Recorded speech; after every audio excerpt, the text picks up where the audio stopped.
अस्सलाम वालेकुम। मैं यूसुफ मुकाती, रोटी बैंक सेवा ट्रस्ट का अध्यक्ष प्लस कांग्रेस पार्टी से एक टिकट मांगने वाला इच्छुक उम्मीदवार। कल जो है तो हमने डॉक्टर गफ्फार खादरी साहब का प्रेस कॉन्फ्रेंस देखी। ठीक है, उनका बोलना यह है कि हमने कांग्रेस का टिकट मांगा है और कांग्रेस का टिकट हमको मिल जाएगा। इसके ऊपर हमने कुछ बातें देखी, कुछ बातें सोची और कुछ बातें आपके सामने हम रखते। डॉक्टर गफ्फार साहब जो है तो 2014 में एमएलए का इलेक्शन लड़े थे। सबसे पहली बात तो ये उनको डिक्लेयर करना पड़ेगा कि ये जो 2014 में आपने 70,000 के लगभग वोट लिए थे, तो ये वोट आपके थे, हमाम के थे कि असदुद्दीन अवैसी साहब के थे? अगर आप बोलते हमारे वोट थे, यानी कि डॉक्टर गफ्फार साहब के वोट थे, तो फिर एमएम पार्टी की इतनी जोर शोर से चिल्लाती कि वोट हमारे थे। दूसरी बात, आपने 2019 के अंदर 80,000 के लगभग वोट लिए, तो ये वोट गफ्फार साहब के थे, एमएम पार्टी के थे कि असदुद्दीन अवैसी साहब के थे? ये बहुत बड़ा मसला है। और दूसरी बात इसके अंदर यह है कि पिछले 10 सालों के अंदर गफ्फार साहब ने, इम्तियाज साहब ने, हैदराबाद की पार्टी ने औरंगाबाद शहर के अंदर आके चिल्ला चिल्ला के, चीख चीख के, हाय बदवा दे के एक ही पार्टी को गाली दे दी है, वो है कांग्रेस पार्टी को। कांग्रेस पार्टी का 2014 तक का इंफ्रास्ट्रक्चर बहुत ही बढ़िया काम करता था। यहां पे खुद का आमदार था, राजेंद्र दड़ा जी यहाँ के आमदार थे, यहाँ के मिनिस्टर थे, और 2014 तक के जो औरंगाबाद शहर के अंदर काम हुआ, आप देख रहे हैं। शेंद्रा एमआईडीसी यहाँ पे आया, एयरपोर्ट यहाँ पे आया, जितने उड़ान पुल थे यहाँ पे बने, इवन हमारा हज हाउस यहाँ पे बना, जितने भी औरंगाबाद शहर के मुस्लिम इलाके के कब्रिस्तान थे वो पूरे के पूरे 2014 के पहले कंप्लीट हो चुके थे। अब 2014 के बाद जब हैदराबाद की पार्टी औरंगाबाद के अंदर आके बोलती है कि हम यहाँ पे मुसलमानों की आवाज बढ़ेंगे, एमआईएम यहाँ पे आके इतिहाद रचेगा मुसलमानों के वास्ते, और गफ्फार खादरी साहब बोलते हैं कि मुझे कांग्रेस का टिकट दे दीजिए, मैं कांग्रेस का इच्छुक उम्मीदवार हूं, मैं कांग्रेस से लड़ना चाहता हूं, मैं दिल्ली गया, बंबई गया, राहुल गांधी को मिला, नाना भाऊ को मिला, इसको मिला, उसको मिला, आप दुआ करिए मेरे को टिकट मिल जाएंगी। भाई अल्लाह आपको टिकट दे दे, पर आपने कभी सोचा कि आप टिकट लेने के बाद 80,000 लोगों को क्या मुंह दिखाएंगे आपका? कौन से मुंह से आप रोशन गेट, चंपा चौक, किरारपुरे में जाएंगे? आप कौन से मुंह से आप किरारपुरा, रोशन गेट के ऊपर जाएंगे? नौजवानों को आप क्या जवाब देंगे कि यही कांग्रेस को मैंने कोस कोस के आपसे दूर करा और आज मैं वही कांग्रेस से गोद में आके बैठ रहा? यह क्या तरीका हो गया? यानी आप आपके मतलब के लिए, आपके स्वार्थ के लिए कौम को यूज कर रहे। ये कौम यूज करने की चीज नहीं है, ये पॉलिटिकल लोग है, पॉलिटिकल स्टैंड है। और अगर आपको लड़ना ही था उस टाइम पर तो आपने कांग्रेस से लड़ना था। आपने कांग्रेस से ना लड़ा, ना कांग्रेस से इच्छा जताई, आपको टिकट मिला नहीं तो आपने हैदराबाद वाली पार्टी को टाटा बाय बाय किया और आप आके औरंगाबाद के अंदर बंबई गया, मैं दिल्ली गया, मैं अमुक गया, मैं टमुक गया। अरे आपको जवाब देना है आपकी 80,000 वोटर को, जो आप बोलते हैं मेरे वोट है, एमआईएम बोलती मेरे वोट है, असद साहब बोलते हैं मेरे वोट है, तो आप जवाब किसको देंगे? आप जब रोड से गुजरेंगे, जब आप रात को सोएंगे, तो आपने सोचना कि मैंने क्या बोलना चाहिए था और मैं क्या कर रहा हूं करके। ठीक है, आप टिकट मांग सकते, आपका टिकट मांगने का पूरा अधिकार था, मगर आप लास्ट स्टेज के ऊपर दूसरे लोगों को डोमिनेट करने के लिए, दूसरे लोगों को नीचा दिखाने के लिए कांग्रेस पक्ष का नाम ले रहे। पहली बात तो ये गलत है। ना आपने कांग्रेस के लोकल बॉडी को मिला, ना जितने इच्छुक उम्मीदवार है उनको मिला। जबकि आज हमारे पास में मोहसिन अहमद साहब के पास मीटिंग हुई, पूरे मुसलमानों ने आंख बंद करके सबने साइन किए, जो मुसलमान को टिकट मिलेगा हम सब मिलकर मुसलमान का साथ देंगे करके। और आप क्या कर रहे? पहले तो आपने वहां गए हैदराबाद वाली पार्टी के साथ में, वहां जाने के बाद में आपने पूरा कांग्रेस का इंफ्रास्ट्रक्चर खराब कर दिया आपने। यहां पे हमारे खुद की बॉडी थी, खुद के नगर सेवक थे कांग्रेस के, यहां खुद का आमदार था, खुद का मिनिस्टर था, और हम सबसे मजे की बात कि हम सरकार का हिस्सा थे।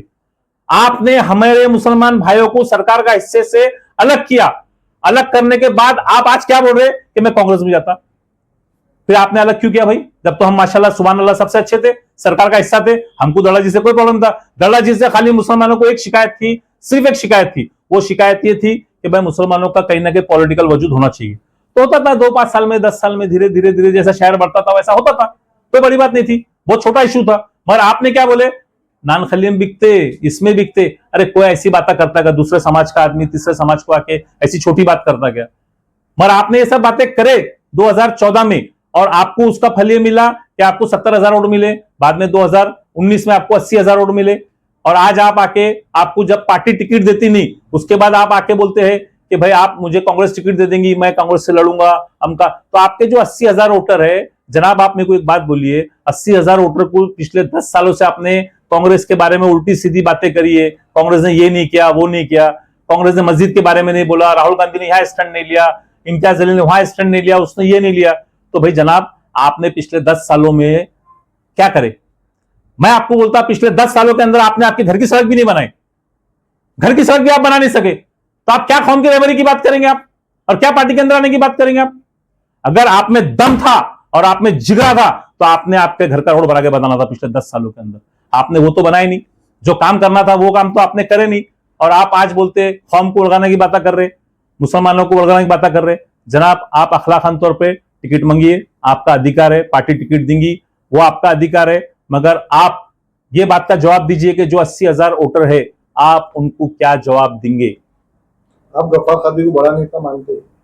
भाई उनकी पार्टी के अंदर हमने तो कभी काम देखे नहीं उनका, उनकी पार्टी के अंदर उनका क्या रोल है हमको नहीं मालूम। अब मैं उनको सवाल क्या पूछा कि 80,000 वोट आपके है कि 80,000 वोट एमआईएम के है कि 80,000 वोट जो है तो असद साहब के?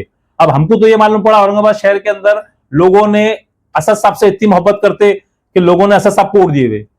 अब अगर इन्हों उसकी क्रेडिबिलिटी लेते तो ठीक है, इनका बोलना आ रहा कि हम राहुल गांधी से मिले, इनका बोलना आ रहा नाना पटोले साहब से मिले, तो इन्होंने मिले भी तो इन्होंने क्या बोले 80,000 वोट मेरे को मिले। 80,000 वोट किसके थे? असद साहब के थे, एमआईएम के थे कि डॉक्टर साहब के थे?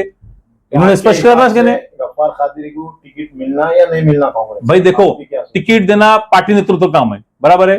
अगर पार्टी टिकट देंगी तो इन्हों 80,000 लोगों को क्या जवाब देंगे? पहले मेरे को ये बताइए आप, 80,000 जो लोगों ने वोट दिए थे इनको पिछले टर्म में, उनको क्या जवाब देंगे आप? जबकि पिछले 10 सालों के अंदर आपने एक ही काम करे, कांग्रेस को कोसने के अलावा काम क्या करे? कांग्रेस का यहां पे 2014 में इंफ्रास्ट्रक्चर इतना मजबूत था कि कोई भी इंसान सोच नहीं सकता था कि राजेंद्र दड़ा जी को यहां से कोई हरा सकता करके। आपने उनको हरा दिए, आपने हमारा पूरा खराबा कर दिए। उसके बाद आप आज बोल रहे कि मैं वापस बैक टू कांग्रेस। उनको टिकट देने की इसमें बोल के आप प्रेस लेके उन पे आरोप। पार्टी देखो, मैं आपको बोलता हम सब इच्छुक उम्मीदवार है, हमने पार्टी से टिकट मांगा, दुआ करिए हमारा टिकट फाइनल हो जाएगा, हम मजबूती के साथ इलेक्शन लड़ेंगे। दूसरी बात ये कि उन्होंने टिकट अभी जाके उन्होंने मिल रहे हमारे नेतृत्व को, बराबर है। नेतृत्व जो है तो कल से बैठक करने वाला है। आज जो है तो आज हमारी कुछ आमदार जो है उनकी सीटें डिक्लेयर होने वाली है आज कांग्रेस पार्टी की। आज जो है तो कॉन्फ्रेंस करके जो है तो उन्होंने जो है तो कितनी सीट होने वाली है 25 तारीख को औरंगाबाद पूर्व के डिक्लेयर होने वाली है। 25 तारीख को कौन सा उम्मीदवार है? नहीं, गफ्फार साहब को अगर कभी टिकट मिलता है तो क्या आप कांग्रेस के लोग उनके साथ काम करेंगे मिलकर सब? देखिए मेरी बात सुनिए, कांग्रेस हमको बोलेंगे जो करने का, हम आधी रात को काम करेंगे। गफ्फार भाई रहो कि कोई भी रहो, हमारा बोलना एक ही आ रहा कि जब अगर कांग्रेस पार्टी इनको टिकट दे भी देती है तो 80,000 लोगों को जवाब कौन देगा? ये कि भाई आपने पहले कांग्रेस के बारे में गलत बात करके आपने पहले वोट हासिल किया और फिर आज आप वापस से कांग्रेस के अंदर आ रहे। सर मगर एक कहावत है, हाँ। सुबह का भूला अगर शाम में लौट के आए तो भूला नहीं कहते। तो ये राष्ट्रवादी के थे ना, हमारे थोड़ी थे।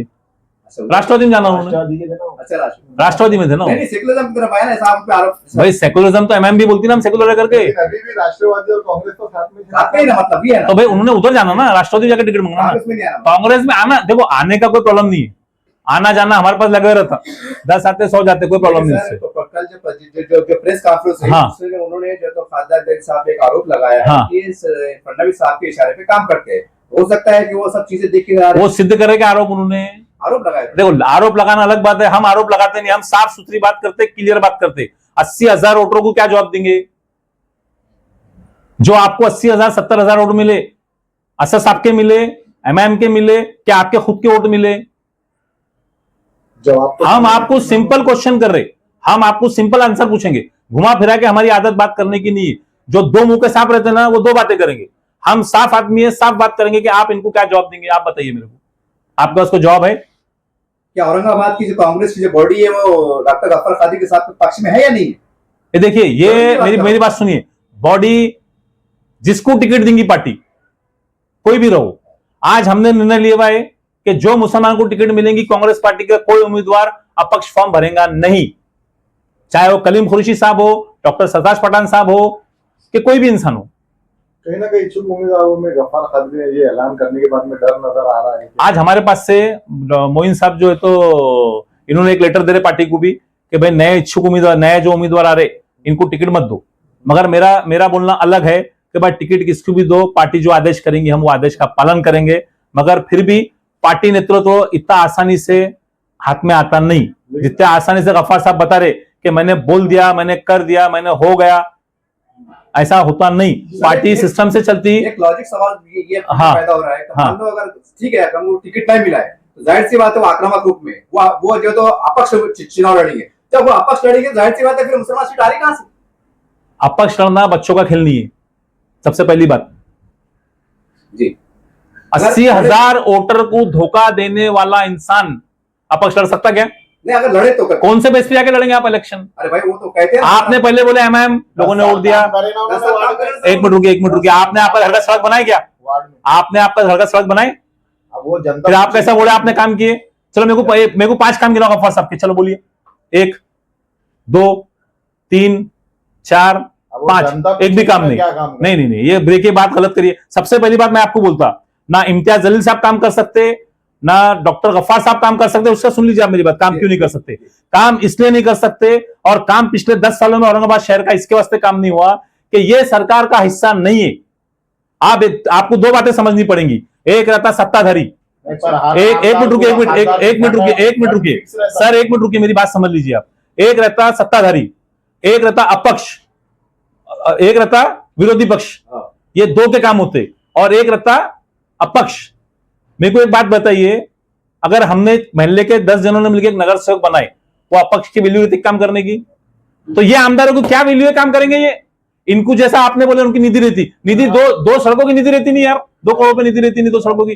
अरे भाई 2 करोड़ रुपए की निधि रहती, 2 करोड़ की निधि रहती आमदारों को, 2 करोड़ में 2 सड़क नहीं बनती आज के जमाने में, तो निधि की क्या बात करें? उसको बजट लगता, पूरा सिस्टम रहता काम करने का। ऐसा भी आपने कहा है कि डॉक्टर साहब ने क्या काम करे, जहां तक मुझे मालूम है उनको बहुत से कंट्री कवर किया। उनका कहना है कि हमने कई मुसलमान बच्चे जेलों में थे, अत्याचार हुआ, मैंने उनके साथ रही, उनके घरों पे गया, उनकी माली मदद किया।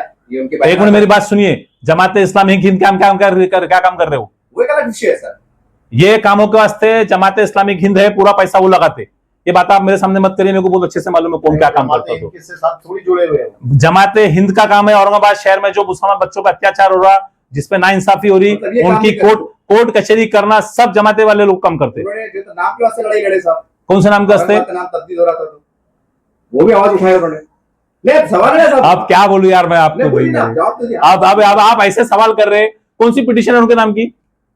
बोलिए ना, हमारे कौन सी पिटीशन उनके नाम की औरंगाबाद शहर के वास्ते? हाँ, उस्मानी साहब का बोलो, मुश्ताक साहब का बोलो, ठीक है ना। वो लोगों ने औरंगाबाद शहर के वास्ते लड़ाई लड़े, जेब के पैसे खर्चा करे ना, नहीं करे ऐसा नहीं ना। धरने आंदोलन दिए, उसका क्या है?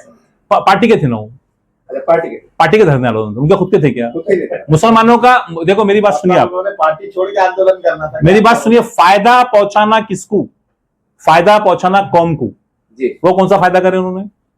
और एक बात बोलूं मैं आपको, अपक्ष आमदार, अपक्ष खासदार का अगर निवेदन भी जाता ना, तो सबको मालूम है कचरे डब्बे में जाता हो। सत्ताधारी को बोलने की जरूरत रहती नहीं, सत्ताधारी का इशारा कर दो काम हो जाता, विरोधी का इशारा करते काम हो जाता। ये रहता सरकार का हिस्सा। हमको ये नहीं मालूम सरकार क्या करती करके।